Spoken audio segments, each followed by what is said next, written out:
Okay, so I won't be able to make it today. I've got a doctor's appointment, but I'm going to try to create a presentation here for you and go over the presentation for today, and then tomorrow we'll I'll recap it to some extent, and but today I just give you an introductory, okay, which is for day 7, introductory. So let me start it going here if I can bring that up. Okay.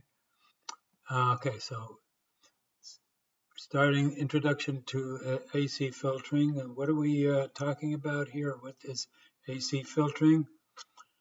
Well, we're going to define it. Okay, first, what is defining AC filter, and then look into actual signals that can be used of what we're talking about. What is it that we need to filter, and what portions of the filtering are really needed. Then we'll discuss how we actually use capacitors and anything else for coupling and for bypassing. Okay. So what we're really talking about is electronic filters, which is filtering is a signal processing process, a form of electrical circuits consisting of using discrete electronic components. What they're used for is to remove unwanted frequency components from the wanted signal and enhance maybe the wanted signals, and maybe do both. Filters can be of the passive type or an active type, meaning passive if they just work on the standard power input, or active where they needed additional power to be transformed. Okay, they can be analog or digital. We have a number of different types: the high pass, low pass, band pass, etc. Okay, we'll go through all of those this week. And they can be discrete time sampled or continuous time sampled. We're not going to touch that. That's of a higher level, okay, that we're not ready to go over that because that's more of a digital processing stuff. Linear or non-linear, normally they're linear though, and they can be type 2R or FIR, and something that you don't need to be concerned about. Passive filtering then are based on combinations of resistors, inductors, and capacitors, which are essentially passive components because they don't depend on external power sources. Whereas the active filters utilize amplifiers and transistors and different kinds of chips that require additional DC powering to make sure that you can get some kind of amplification. Principal components to be used. We start out with inductors, which block high frequency signals but allow low frequency signals to pass through, while capacitors are the reverse. They conduct high frequency signals and pass the high frequency signals. So resistors are a passive component that don't do either because there's no reaction to them. In other words, they don't react to any kind of a signal other than to slow it down. Okay. And transistors then are active components which actually work on the signal and try to amplify it. If you've got a low amplification, you want to increase it so that you can hear the signal or see the signal. And operational amplifiers work well on that, and they're easier to use than discrete transistors. So what is the environment that we're talking about? Well, normally what we're talking about is we want to prevent interference. Okay? And we know that space is loaded up with all sorts of electromagnetic waves.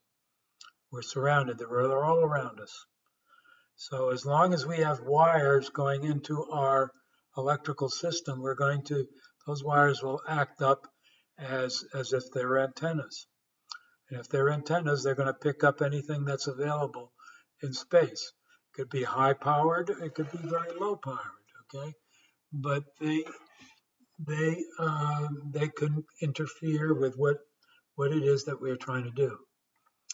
So they are varying mixed frequencies, radio, TV, for example, and other types of things that other people might want to interfere with. They present varying noise levels, which interfere, and they can be different in amplitude and wavelengths. And also they could be of different radiation types, of which there are many types. Okay, so we need to first select the radiation type that we want to filter out. Okay, that gives us essentially a frequency range of what we want to filter out. Okay, so we need to select the proper frequency, which is a channel in some cases, if you're interested in a radio or a TV. And we need to remove the interferences which come from some of the other radiation that we're picking up, and ground that stuff out. And in order to transmit and capture these waves, we result in low power AC currents from the antenna, which we need to amplify. Here's a case where we've got three separate frequency signals. Okay, we start with, on the left top, we've got a simple 1 kilohertz, 10 millivolts. We can say it's 1 kilohertz sinusoidal, 10 millivolts peak, both on a positive and a negative end. And we've got next to it a 2 kilohertz higher frequency but lower amplitude, 5 millivolts. Okay. And the third one, we've got the higher frequency, 3 kilohertz, and even lower 15 millivolt peak. So we've got three different peaks. We've got the 10 volt peak, the 5 volt peak, and the 15 millivolt peak. Each of these can cause a disturbance. So the antenna will pick up all three of those amplitude signals and all of the different frequencies. So the pickup is a composite of those particular signals. And this is a picture of what it would look like. So we can see here the high, the medium, and the low, okay? All in one. And you've got to be able to filter out the ones that you don't want, okay? So we have a linear addition of all the three signals, which leads to a linear addition of the frequencies and amplitudes. Okay. So we've got three frequency signal simplification here, which normally there are a lot more than just three. We've got a band of frequencies, and that's why AM has a whole band, and FM also has a whole band. So there's a need to isolate some frequencies or frequencies from that band. And how do I do it? We do filtering action, okay? The amplitudes also need to are usually very low because the origins start out from many miles away and sort of are picked up by our wiring. So the selected signal needs to be amplified to a usable level, okay? And there's only one of them that we're really interested out of the whole bunch of them. So we amplify that, we filter that signal out, and then we amplify it using transistors or operational amplifiers.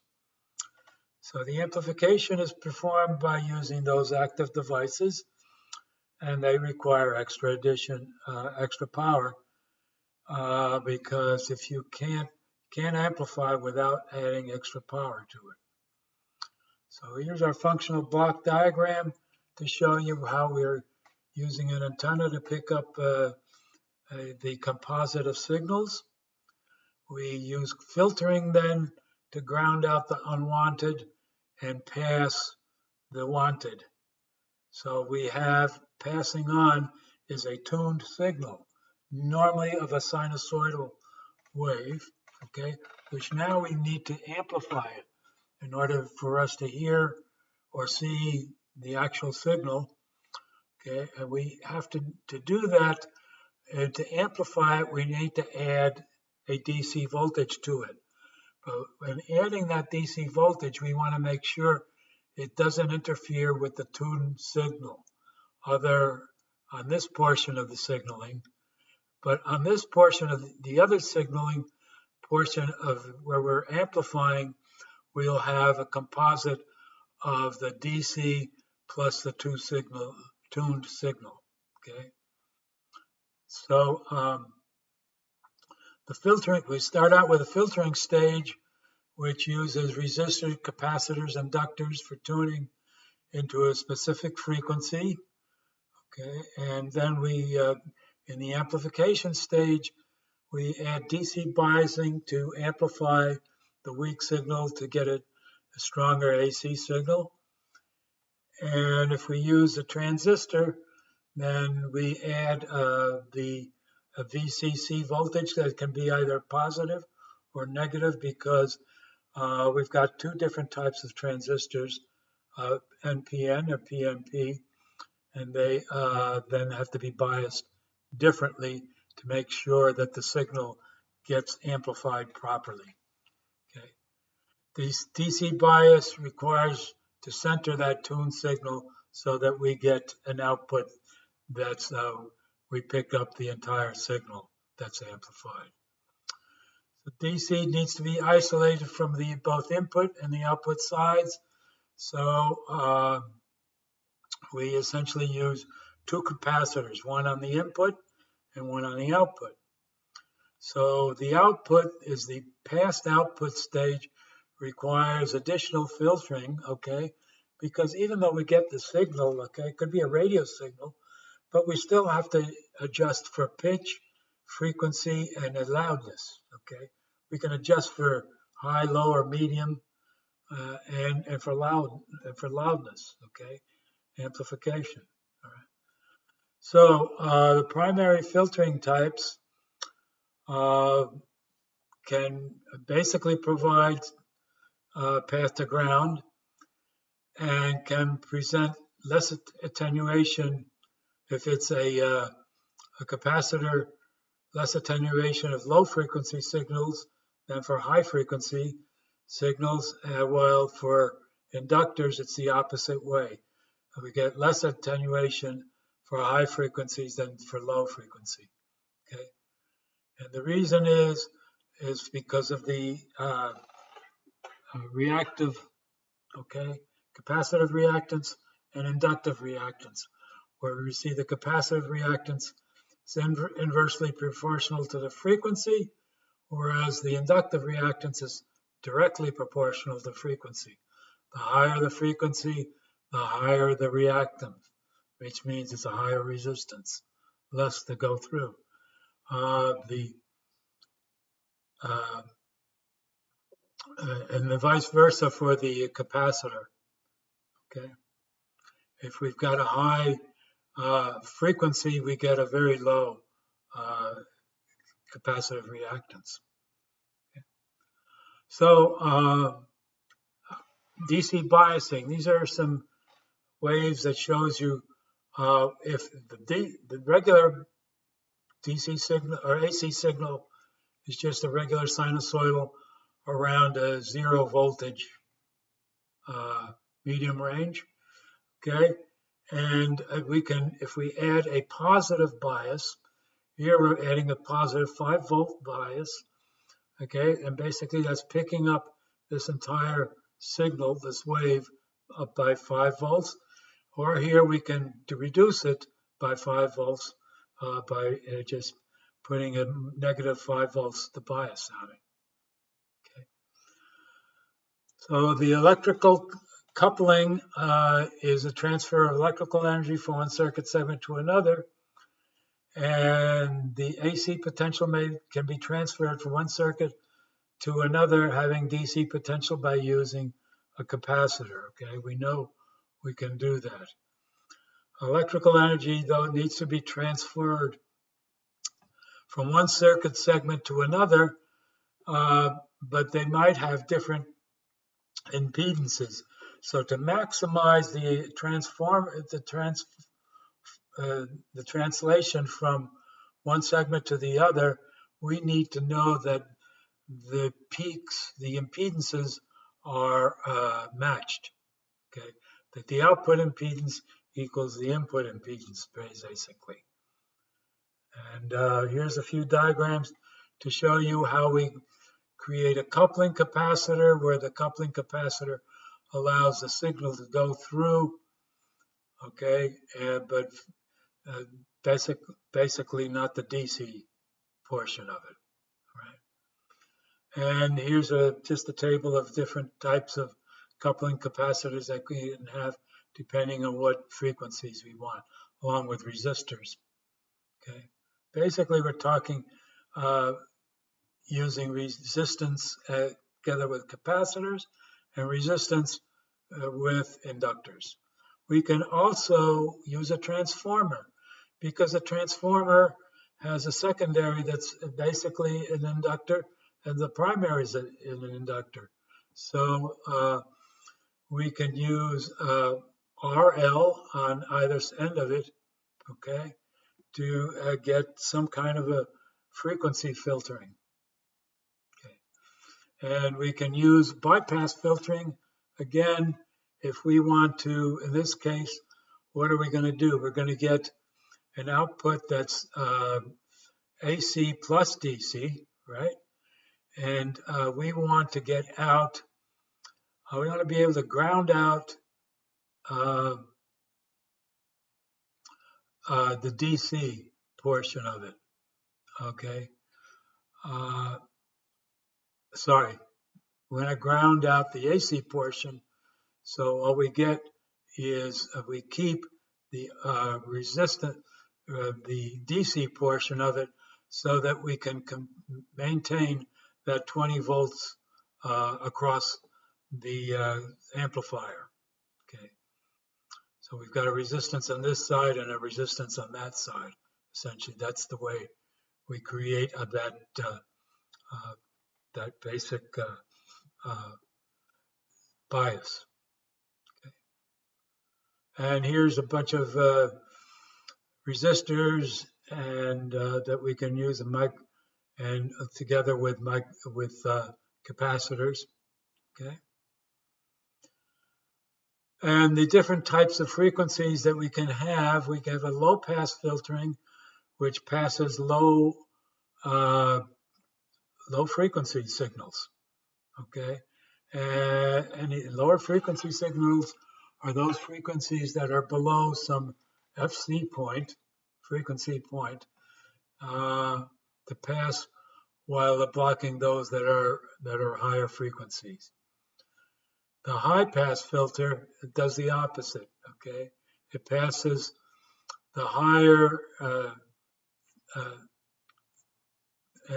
while blocking those of the lower frequencies.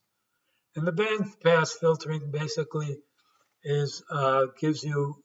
passes a band of frequencies, okay, which we know already what we can use if we have a resonant oscillator. Okay, so that is it for today, and tomorrow we'll go into actually looking at a low pass filtering, high pass filtering, bypass filtering sometime this week.